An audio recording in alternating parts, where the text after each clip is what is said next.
It was always going to be hard for Norwich to survive relegation, but after 11 matches, Daniel Farke was sacked after only gaining 5 points. This squad of players is fairly poor in comparison to other teams, but it is a squad that's able to compete better at this level than it has been doing. So with Dean Smith in charge, how will he set them up to survive? What is the key to survival? And can Dean Smith really pull off a great escape?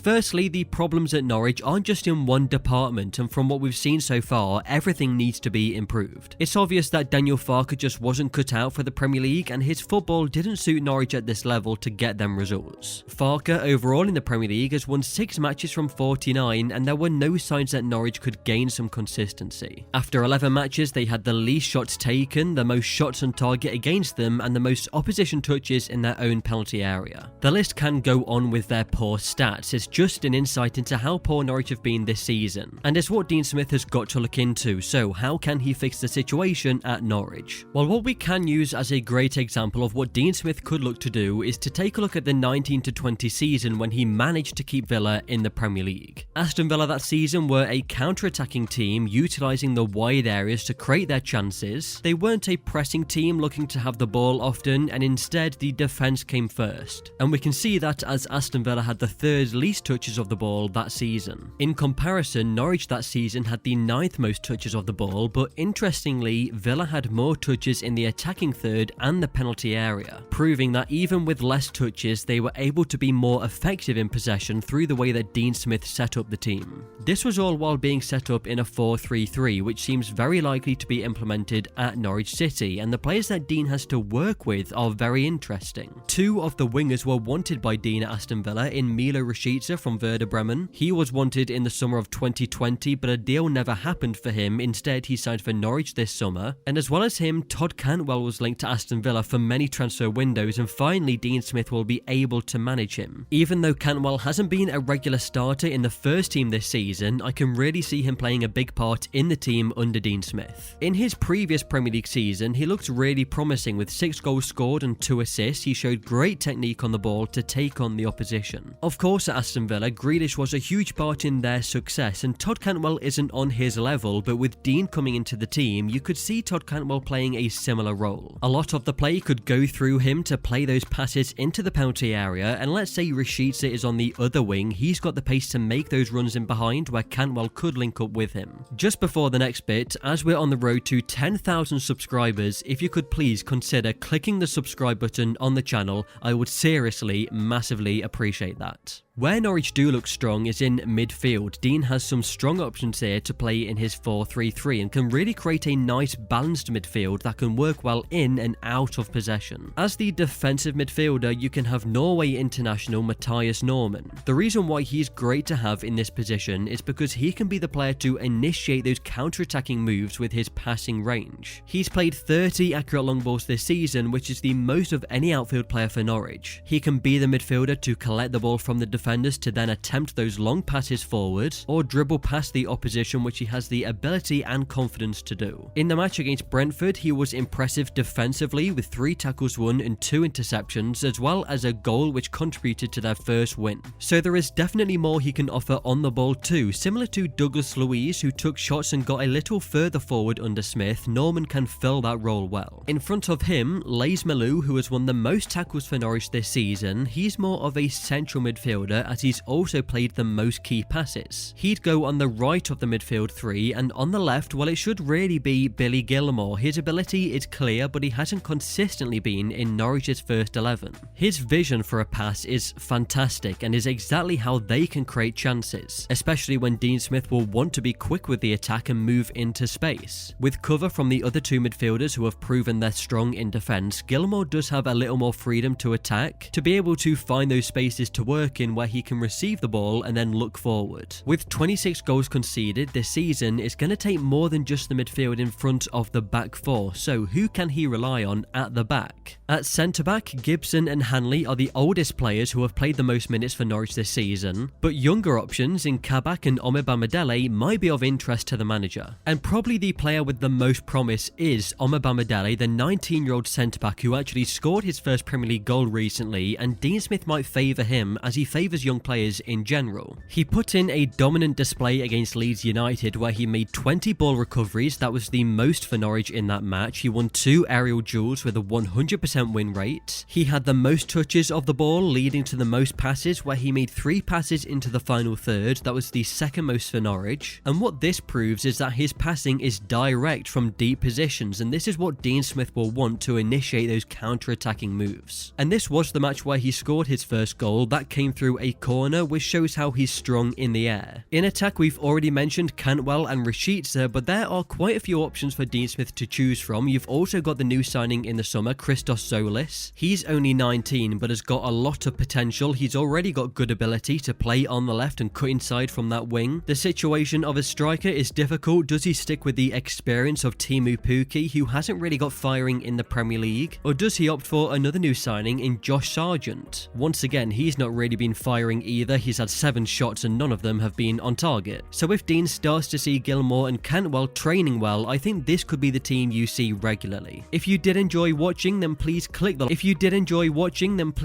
like button on the video. It really does help the channel. And for more insight and analysis, subscribe to Route 1.